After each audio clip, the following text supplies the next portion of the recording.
Vamos passar a palavra ao palestrante da noite de hoje, o nosso irmão Cláudio Silva. Que Deus o ilumine.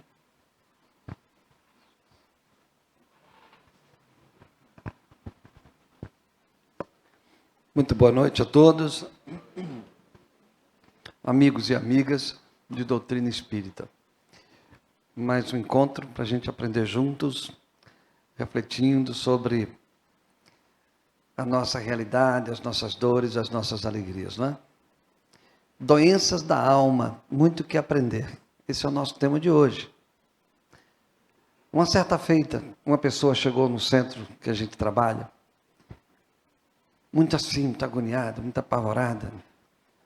E ela perguntou, será que eu estou doente espiritualmente? Será que eu estou obsidiada? Aí nós olhamos assim, peraí. Não há ninguém aqui na Terra que não esteja doente ou obsidiado. Eu também estou obsidiado. Eu também estou doente da alma. Mas como? Pois é. Você já conhece a doutrina espírita? Não. Você vai entender porque é que aqui, este mundo é de provas e expiações. Isso quer dizer que todos os espíritos, com raríssimas exceções, estão encarnados num mundo de provas e expiações porque estão doentes. O próprio Jesus, em um dos seus diálogos, disse para os judeus que os sãos não precisam de médicos. Então ele veio, aquele médico, o médico Jesus, esteve aqui, fisicamente falando, porque nós somos doentes. Ele nunca deixou de estar conosco, apenas encarnou, para poder fazer um marco na sua influência nesse mundo, nessa humanidade, desde que esse mundo foi criado. E ele sabia que nós iríamos passar por um longo período de aprendizado, e que os momentos mais difíceis desse aprendizado, ele estaria presente. Daí porque ele ter deixado o seu Evangelho. O Evangelho de Jesus é o mapa, é o antídoto, é o remédio para a alma, para que a gente consiga vencer a longa caminhada que nos conduz a encontrar esse céu da mensagem de André Luiz. Estamos aqui para encontrar o céu. Não mais aquele céu que fica na abóbada celeste lá em cima, aquele céu de Aristóteles. Não. Aquele céu que a gente aprendeu por tantos e tantos séculos e milênios, né? O céu é o lugar onde estão os eleitos. E a gente ficava com inveja aqui na terra, porque eles estavam sentados ao lado de Deus. Aí a gente imaginava alguém, né? Um senhor, um velho, um ancião de barbas brancas, todo poderoso, com as pessoas sentadas ao seu lado, um privilégio. E a religião clássica alimentou por tanto tempo essa ideia de um céu físico, de um céu em algum lugar. E pior do que isso, alimentou a ideia de um inferno. Um inferno para aqueles que não conseguissem chegar no céu. Hoje nós temos quase 8 bilhões de espíritos encarnados, sem contar nos desencarnados. Quantos a gente acha que estão sentados ou que vão sentar ao lado desse ancião? Pouquíssimos. Então, na sua misericórdia, no seu saber, na sua justiça e no seu amor, Deus calculou errado.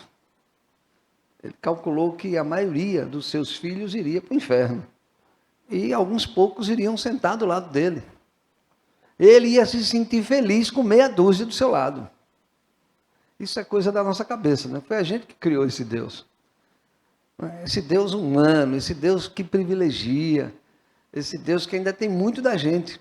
Nós criamos um Deus à semelhança da nossa ignorância, da nossa estupidez. E por muito tempo a gente alimentou esse Deus. A nossa religiosidade tradicional alimentou essa figura desse Deus seletivo, né? esse Deus segregacionista. E mais ainda, Deus botou no céu os branquinhos de olho verdes. Mulheres bonitas, homens bonitos. Todos bonitos, né? Sabe aquelas imagens que tinha do céu? Então Deus segregou os feios, só botou lá os bonitos. Nada disso, gente. Isso é fruto do que nós fizemos na tentativa de compreender o próprio Deus. Nós criamos essa ideia mesquinha, grotesca de Deus. E a doutrina espírita, Jesus veio desfazer essa ideia. A doutrina espírita veio reforçar ainda mais para que nós desconstruíssemos essa ideia e reconstruíssemos, né, aos poucos, a verdadeira ideia sobre Deus. Então, quando eu respondi para a pessoa que eu também estava doente da alma, é porque eu também sou um espírito em expiação, em provas. Eu, na minha encarnação até agora, eu tenho 60 anos, nunca conheci ninguém que não está em provas e expiações. Nem li sobre alguém que o estivesse. Porque raríssima essa exceção. É tão raro ter um espírito encarnado que não esteja em prova de expiação, que é difícil a gente encontrar um no meio do caminho. A gente pode frequentar um estádio, um país, a Índia, a China, que tem bilhões de pessoas. É difícil encontrar no meio daquele bilhão ali um que não esteja em provas e expiações. Então, essa ideia que o Espiritismo traz de que nós somos espíritos imortais e estamos em processo de crescimento, de evolução, de educação, é uma ideia que precisa preencher o nosso modo de pensar, o nosso modo de ser. O outro lado que se impõe sem muito esforço, a outra alternativa, sem ser a alternativa do Cristo e da doutrina espírita, é uma alternativa que se impõe sem esforço. Sutilmente ela se impõe. É a alternativa do materialismo. Ninguém precisa dizer, eu sou materialista. Ninguém sobe no palco ou no palanque para dizer, vamos ser materialistas, sejam materialistas. Não precisa dizer isso, não precisa de esforço, não precisa de convencer. O materialismo se impõe onde há ignorância, onde há preguiça, onde há comodidade, onde há conveniência, onde há vício, onde há egoísmo, ambição, orgulho. E isso pulula, nós somos assim. Por isso que o materialismo não precisa de defensores, não precisa de apologia ao materialismo. Nós somos materialistas por osmose, inclusive nós espíritas. Inclusive nós espíritas. Porque se nós não reagimos a isso tudo que nos induz ao materialismo, se a gente fica passivo, nós, sem percebermos, nos tornamos materialistas. E uma das provas, ou uma das consequências de sermos materialistas, é a forma como a gente olha para as doenças e para o corpo. O materialismo levou a gente a viver para o corpo. A gente luta pela vida. A vida pela vida. Ai, eu quero viver 80 anos com saúde. A gente encontra as pessoas na rua. Como vai, dona Maria? Eu estou bem, estou com saúde, estou bem. Mas saúde? Não é a saúde que faz a gente bem. Mas a gente bota a saúde em primeiro lugar. Não é assim? Nós fazemos isso. Eu não estou dizendo que vocês fazem, não. Estou dizendo que nós fazemos. A nossa cultura é assim. O mundo materialista investe por ano bilhões, cifras bilionárias de dólar. Né? Isso falando em termos de mundo, talvez até trilhões na indústria farmacêutica, para que a gente tenha saúde do corpo. Tudo é para o corpo. A gente vai para as academias para ter o corpo, como é que chama? É malhado. Não é malhado? Para ficar, olha, tinindo, carne dura. Uma música de Caetano Veloso, né? Eu gosto da carne dura. Caetano Veloso diz assim na música dele. Né? Bilhões e bilhões a indústria farmacêutica, fabricando coisas para o corpo. Está errado isso? Não, gente. A medicina é uma bênção. É uma conquista evolutiva do espírito, da humanidade. O que nós precisamos fazer é pensar sobre isso. Como espírita, como espírito, Não é? Porque mais importante do que ser espírita, ou aliás, não é mais importante, está acima de ser espírita é perceber-se espírito. A religião é secundária. O que não depende da religião, nem da convicção, nem da cor, nem do país, nem de nada, é o fato da gente ser espírito. Espírito. Somos espíritos. E eu já disse aqui outras vezes que o fato de sermos espíritos não é uma questão de crença. Eu não creio que eu sou espírito, eu sou espírito. Eu só creria que eu sou espírito se eu tivesse dúvida de que eu era espírito. Se houvesse dúvida quanto a isso, eu creio que eu sou, porque eu tenho dúvida. Está chovendo lá fora. Eu creio que está chovendo ou está chovendo mesmo? A chuva é evidente. Eu estou na chuva, ela está caindo. Eu não creio que eu estou me molhando, eu estou me molhando. Alguma coisa que nos leva a crer é porque há a possibilidade da dúvida. Então eu não creio que eu sou espírito, eu sou espírito. Eu não creio que eu reencarno. Eu reencarno, ponto. Eu não creio que eu sou filho de Deus, eu sou filho de Deus. Eu não creio que Deus está em mim, Deus está em mim, Deus está em nós.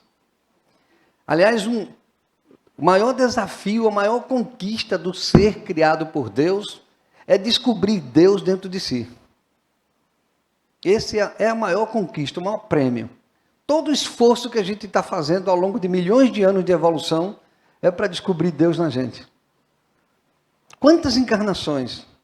Saímos da idade, né, dos animais, quando a gente era um animal, passamos milhões de anos elaborando, né, o nosso psiquismo, para depois descobrir que a gente pensa, para descobrir que nós somos indivíduos, e agora para descobrir que somos espíritos imortais e que estamos fadados a evoluir.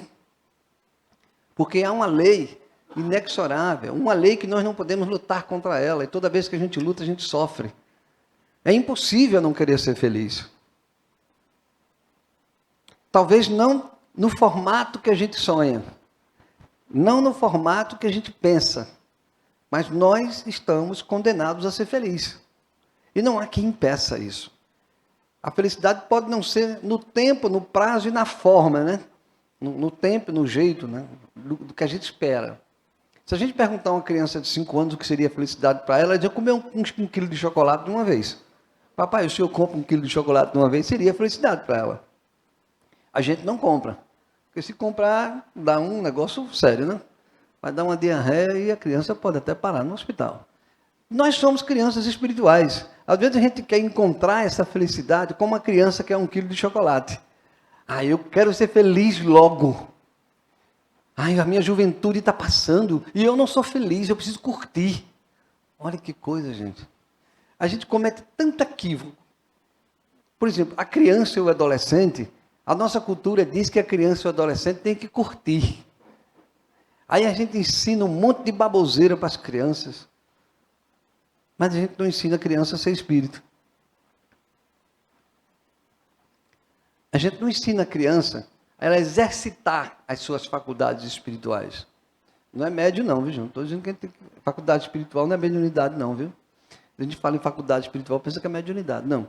Faculdade espiritual é ser espírito. A criança é um espírito encarnado. E ela tem que se preparar porque ela vai ter que enfrentar os seus desafios como espírito. E nós não preparamos para isso. A gente dá brinquedo, a gente faz festa de aniversário, às vezes até sem poder. Mas o que tem de gente fazendo festa de aniversário, se endividando? Vai para o SPC Serasa, mas eu faço a festa de aniversário mais bonita aqui do condomínio, porque ele tem que ter o que eu não tive. Sim. A gente compra o iPhone que não pode comprar, o brinquedo, bota na escola que eu não posso pagar. Mas a gente tem dificuldade. A dificuldade começa porque os próprios pais, nós mesmos adultos, não focamos no fato de que somos espíritos. A gente vive como se a gente fosse corpo.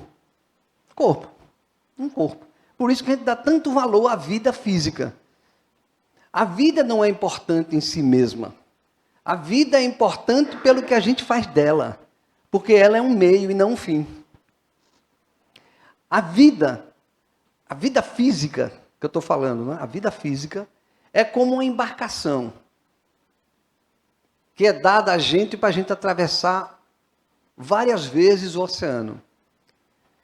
E quando a gente valoriza demais a embarcação, a ponto de não desatracá-la do porto, ela nunca vai aprender a navegar. Porque a gente dá tanto verniz na embarcação, cuida tanto dela, arruma tanto, mas nunca vai navegar. Porque a gente tem medo das tempestades. Aquilo que era um meio para a gente atravessar, acaba sendo um fim. Eu vivo sonhando com a minha embarcação, pulindo a minha embarcação.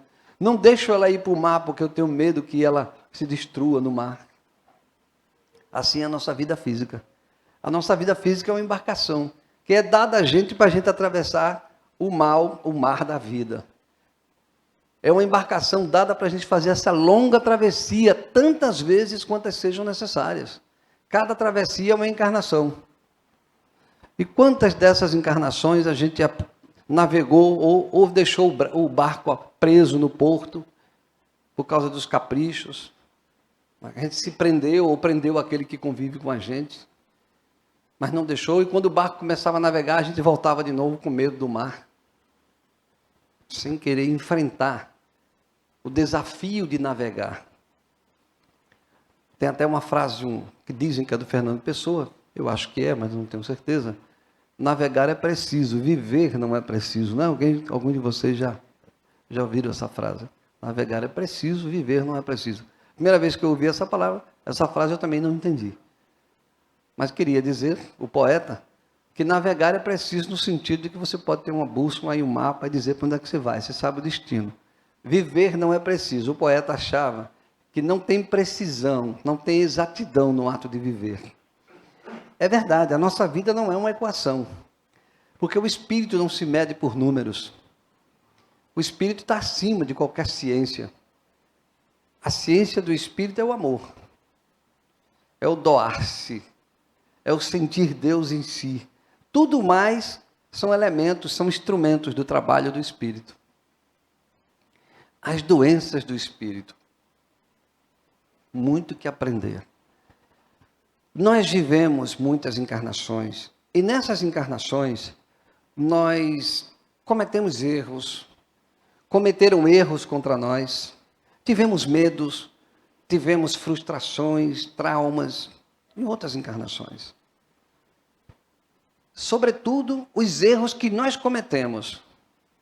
Aqueles erros que cometeram contra nós são importantes, porque imagine que alguém me machucou numa encarnação passada, e eu, naturalmente, por causa do meu estágio evolutivo, naquela encarnação, eu me rebelei contra essa pessoa, e eu persegui essa pessoa, mas eu não consegui me vingar como eu queria.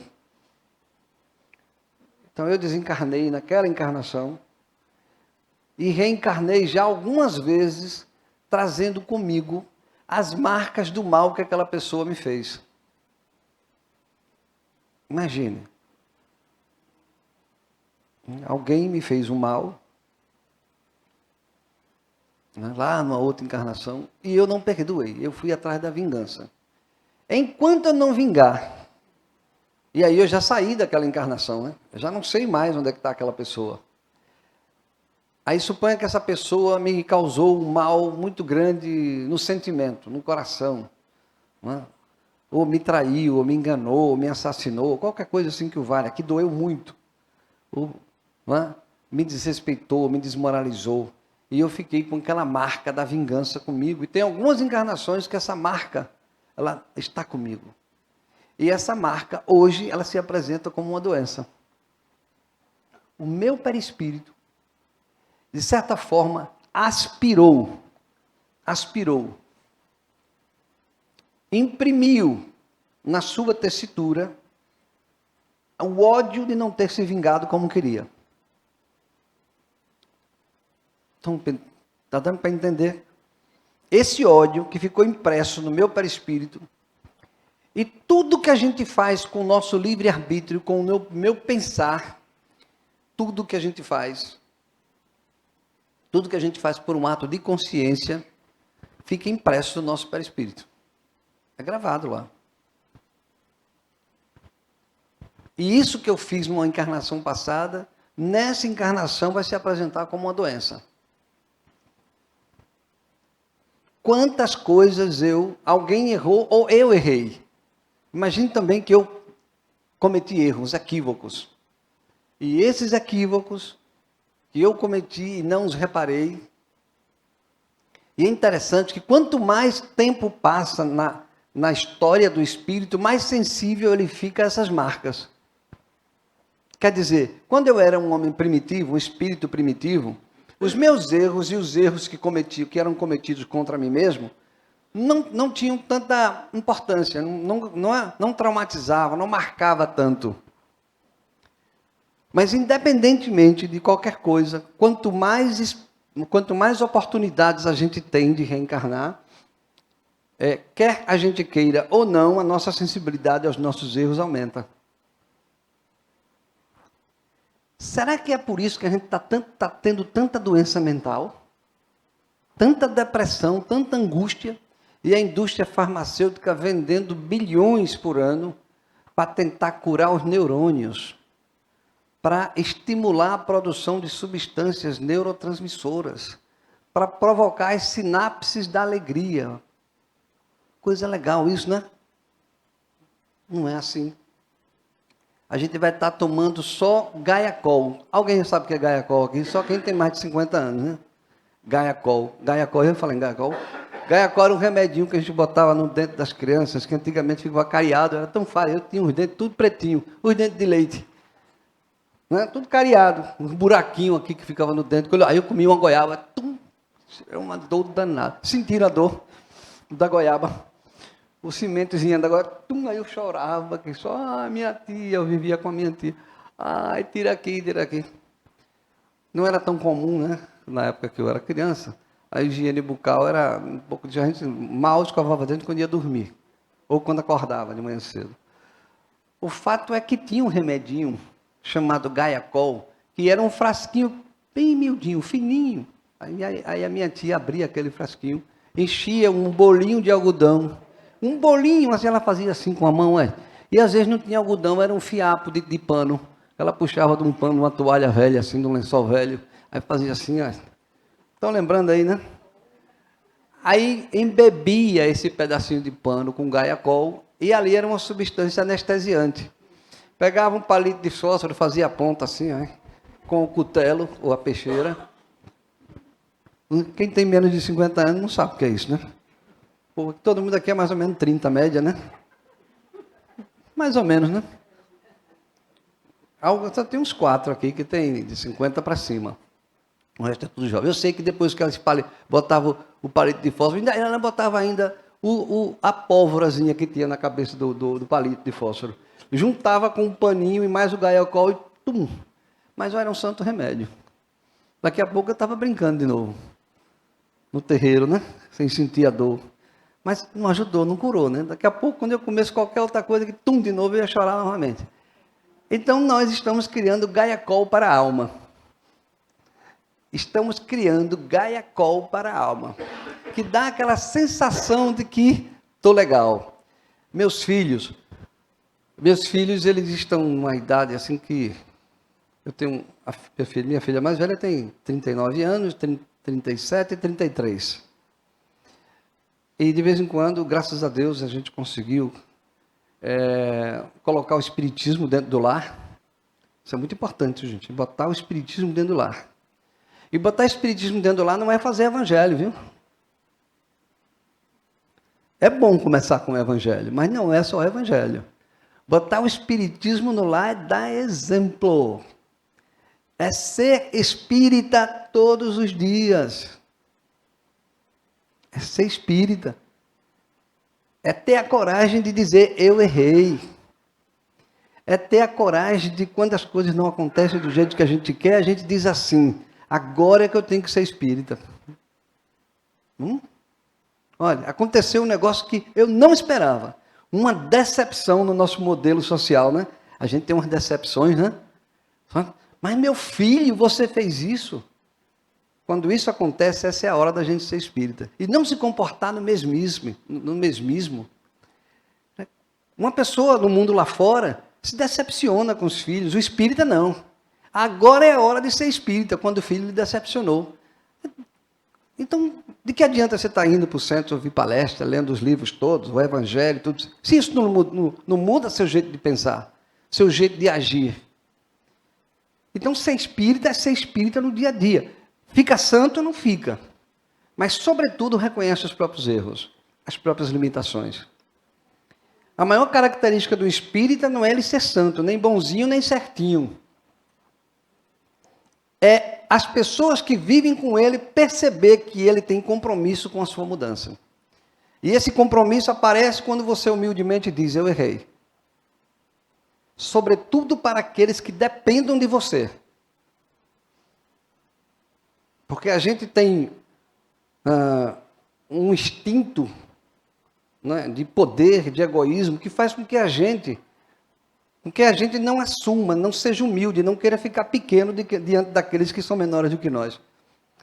A gente vem de uma cultura onde o pai tem que ser o brabo.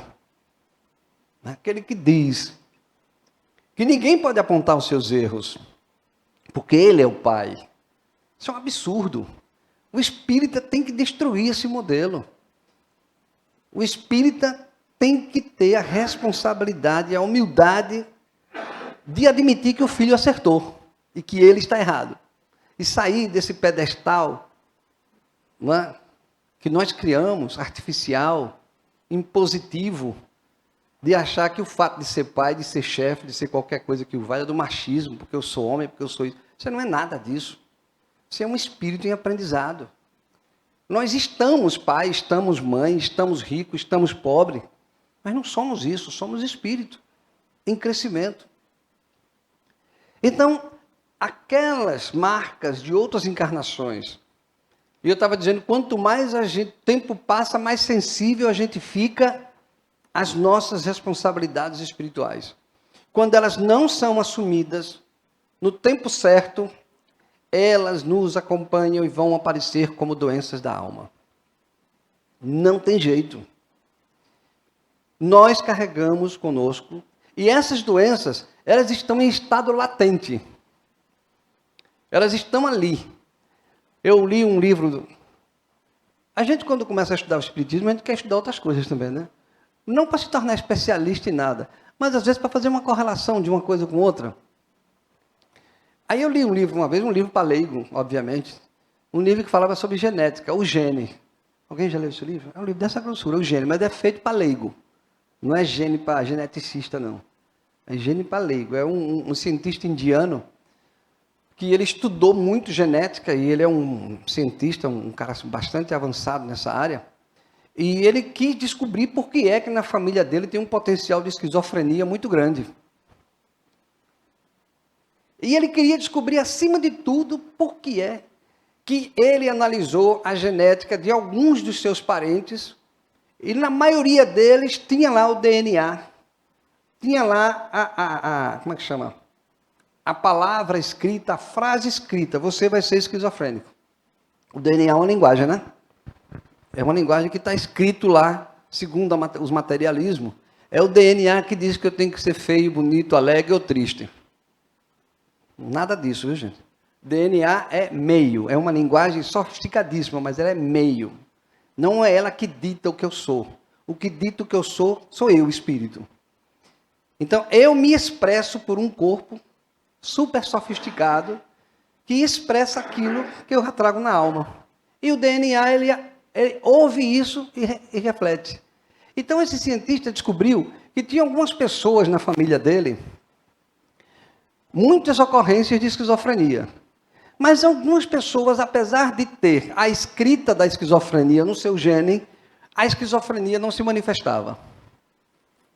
Ele dizia no livro, por um acaso, por um lapso, as leis do DNA, as leis da biologia, as leis clássicas não funcionou naquele caso. E a pessoa não virou esquizofrênica. Significa isso? A esquizofrenia está no espírito. Por que eu herdo? Meu pai era esquizofrênico. Claro, o material genético dele passou para mim. E o material genético dele, que trazia a inscrição da esquizofrenia, também passou para mim. Mas se eu não trouxer em mim os gatilhos, se eu não trouxer em mim os elementos latentes lá no meu perispírito que dispare a esquizofrenia, eu não vou ser esquizofrênico.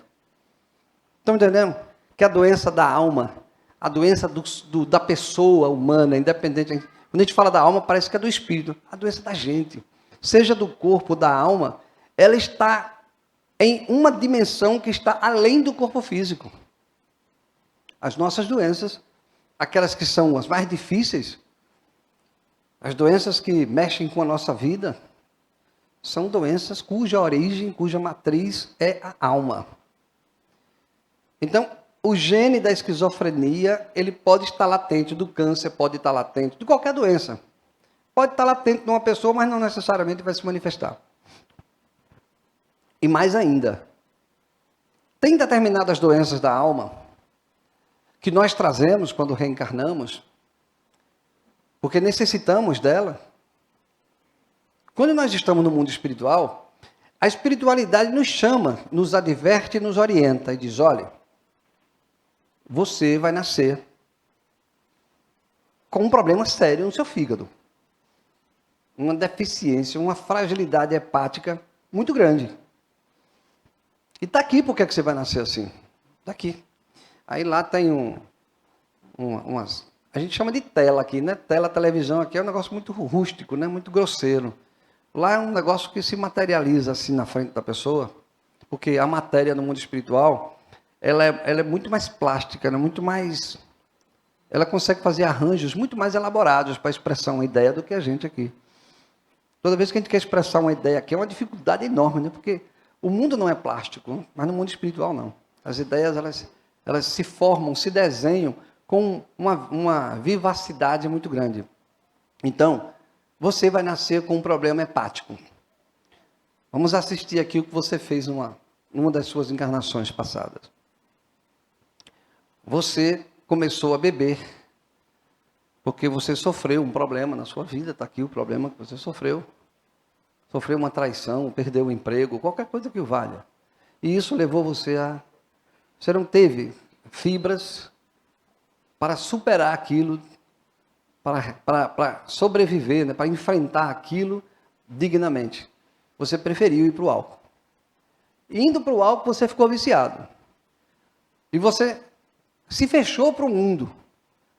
Você ficou com vergonha do mundo, com vergonha de você mesmo. Você bebeu tanto, toda vez que você ficava sóbrio, você tinha vergonha de enfrentar o mundo. E você bebia de novo para se esconder. Porque o mundo dizia que você era um homem que tinha sido traído. Isso é um preconceito terrível, né? Hoje em dia não tem mais isso não, né? Mas há 100 anos atrás, um homem traído, ele queria se matar. Não é? Era o contrário, né? Traía muitas vezes as mulheres, mas um homem traído não podia. Né? Era a hipocrisia, inclusive a hipocrisia religiosa. E a religião permitia isso. A religião passava o pano quente. Né? Os judeus, quando pegaram uma mulher adúltera, todo mundo com pedras na mão, tudo homem, tudo macho. Não valia um conto. Meu bravo. Os costumes, você tirou a honra da família. Olha que negócio. Tenha medo dessas coisas, viu, gente? Essas coisas. Sai de perto, não tem nada a ver com Jesus. Isso é puro atraso espiritual. Cada um com uma pedra na mão para tirar na adúltera. Jesus olha para todos eles e diz, é verdade. Quantas vezes vocês adulteraram? Quantas vezes? Porque Jesus não via nem o macho nem a fêmea. Jesus via o espírito. E como espírito, todos nós fomos adúlteros. Já fomos adúlteros e poderemos ser. O que a gente muda é o estar no papel homem ou estar no papel mulher. E quando a gente está num papel ou no outro, a gente quer os privilégios daquele papel. Aí os fariseus queriam apedrejar aquela mulher. E Jesus dizia, atira a primeira pedra que não tiver pecado. Jesus não era a favor de uma coisa que a religião legitimou até um dia desse, né? De achar que o homem pode ter mulheres lá fora. Mas a mulher não pode trair o homem. Se trair, ele se mata. A honra, pura hipocrisia. Aí o sujeito foi traído, tome pinga. E bebeu, até que o fígado virou papa. Destruiu o fígado. E morreu assim. Aí na outra encarnação, ele já se preparando para reencarnar. te preparando para reencarnar, você vai ter um problema sério no seu fígado. Seu corpo físico, quando você reencarnar, vai ter um problema sério de fígado. Aí o geneticista procurou, já depois de encarnado, se tinha antecedentes na família. Não tinha ninguém com antecedentes de alcoolismo. Mas como foi? Então a genética, nesse caso, ele já nasceu com um problema no fígado, então aí o DNA errou. Aí foi um erro da genética, erro coisa nenhuma. O problema vinha no perispírito. O DNA ouve e atende aquilo que o perispírito dita.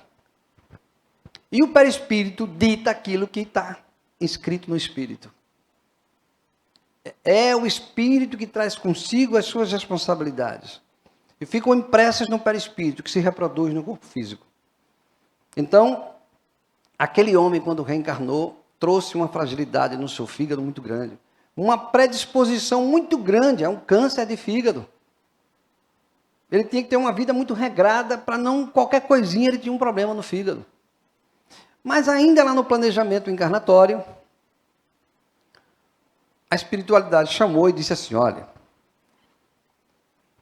você vai nascer com essa disposição, com uma predisposição. Mas você vai aprender agora evangelho. Mas para que o evangelho? Calma. Você vai aprender agora evangelho. Está aqui, ó. Jesus disse que a gente paga. O amor cobre a multidão dos pecados. Você vai nascer, você vai ter a oportunidade de fazer o bem. Você vai ter a oportunidade de ter uma vida regrada, simples, mas dedicada ao bem. Você vai ter uma vida humilde. Mas você vai poder trabalhar muito por aqueles que vão estar perto de você. Se você conseguir fazer isso, você não vai desencarnar sem ter valido a pena. E pode ser até que a sua doença do fígado, ela se administre por muito tempo. Se você optar pela dignidade. Dignidade espiritual. E o que eu tenho que fazer para fazer isso? Vamos passar aqui, antes de você encarnar, 10 anos estudando Evangelho. 10 anos ele ficou estudando Evangelho. Depois que começou o planejamento da encarnação dele, viu? Repare como é complexo a nossa encarnação. Quanto tempo dura para a gente se organizar para nascer de novo? O cenário, a mãe, o pai, a época, aqueles que vão cruzar os nossos caminhos, encarnados também. Uma encarnação é caríssima. Não teríamos como pagar a oportunidade de uma encarnação. 10 anos estudando Evangelho. Mas precisa tanto isso? Me dê o Evangelho que eu leio aqui em 3 dias e está resolvido. Eu também leio em 3 dias o Evangelho, mas ler é muito fácil, né? Não, meu amigo, você não tem que ler o Evangelho. Você vai ter que vivenciar aqui no mundo espiritual exercícios de Evangelho. Mas lá na Terra encarnada que você prova se você aprendeu. Porque não há como o espírito se redimir dos seus erros se não reencarnando. Aqui no mundo espiritual você aprende, se educa, se esforça, se dignifica, se prepara. Mas é lá que é o mundo onde você vive a realidade.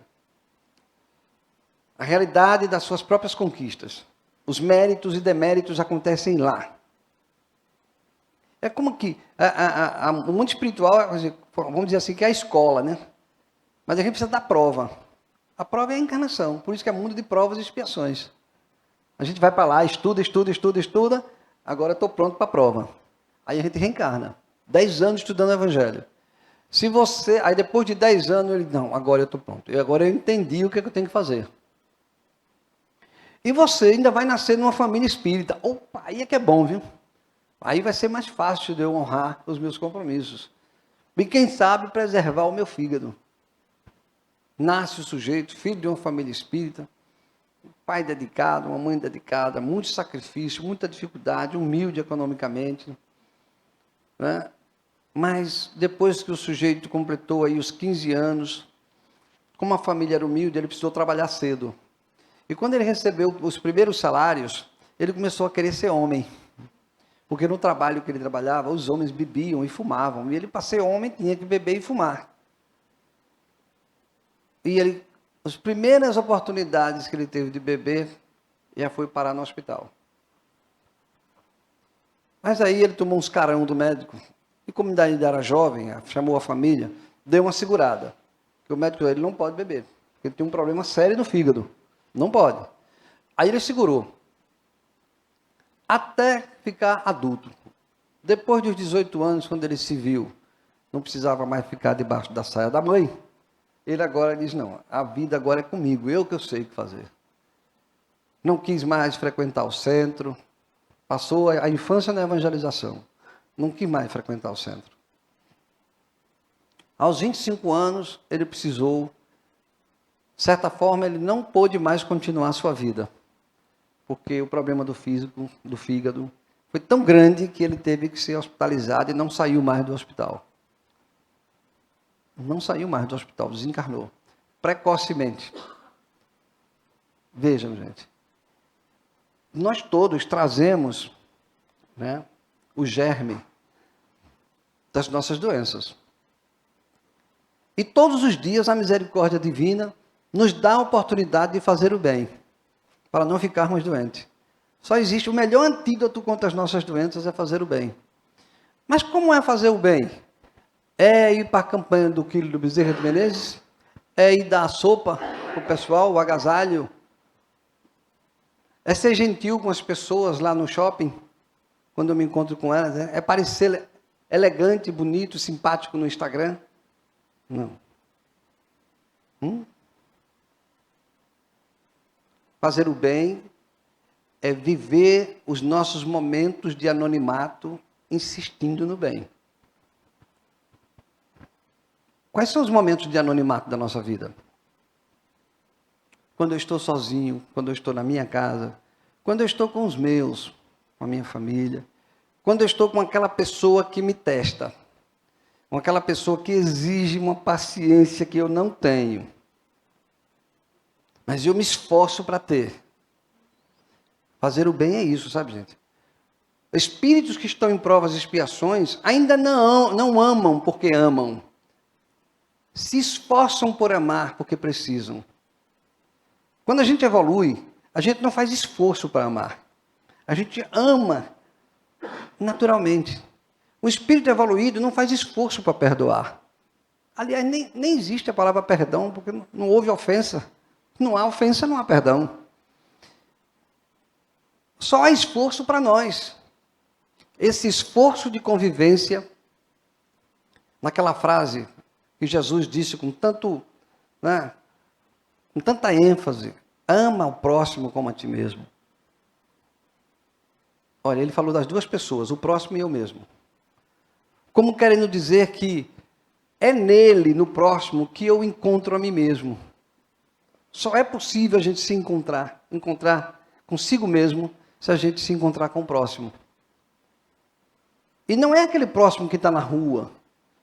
Aquele próximo que está lá é um próximo também, mas os próximos que a gente precisa se reconciliar com eles estão bem pertinho da gente. Estão ali bem pertinho da gente. Aliás, tem uns até que nos amam de verdade e nem nascem na nossa família. Já viu isso? Tem uns espíritos que nos amam de verdade e não nascem na nossa família. Nem é irmão da gente, nem é pai, nem é mãe, nem é filho. É um amigo, uma amiga. Não tem? Aquelas pessoas que de repente apareceram na nossa vida, um anjo da guarda, né? E fazem a diferença na nossa vida. Eu comecei a reler um livro chamado Sublime Expiação, de Divaldo Franco. É um livro antigo. Lembra dele? Sublime Expiação, de Vitor Hugo. Sublime Expiação. O livro foi comprado em 87. Eu acho que eu gosto de olhar. Quando foi que eu comprei esse livro? 87. 34 anos, né? 37. Mais ou menos. Aí eu vou reler esse livro. Uma maravilha de livro.